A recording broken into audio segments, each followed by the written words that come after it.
December 12, 2018 తారీఖు నుంచి మొదలుపెట్టి 9, 12, 2023 వరకు సరిగ్గా 5 సంవత్సరాలు గత ప్రభుత్వం, మళ్ళొక్కసారి నేను చెప్తున్నా, గత ప్రభుత్వం డిసెంబర్ 11, 2018 తారీఖు వరకు కట్ ఆఫ్ డేట్ పెట్టి రెండవ విడత రైతు రుణమాఫీ చేసింది.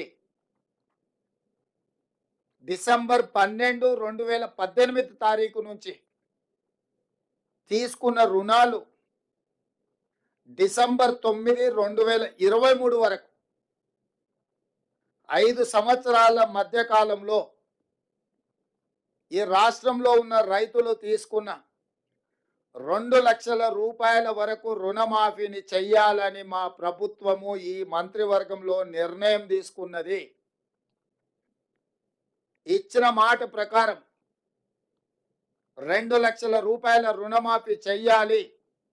కట్ ఆఫ్ డేట్ 12, 12, 2018 నుంచి 9, 12, 2023 మధ్య కాలంలో రైతులు తీసుకున్న రుణాలను 2 లక్షల రూపాయల వరకు మాఫీ చేయాలని మా మంత్రివర్గంలో మేము నిర్ణయం తీసుకున్నాము.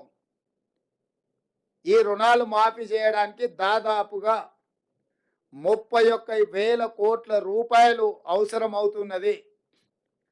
31,000 కోట్ల రూపాయలను సేకరించి తెలంగాణ రాష్ట్ర రైతాంగానికి రుణవిముక్తి కల్పించి వ్యవసాయం దండుగ కాదు, వ్యవసాయం పండుగ.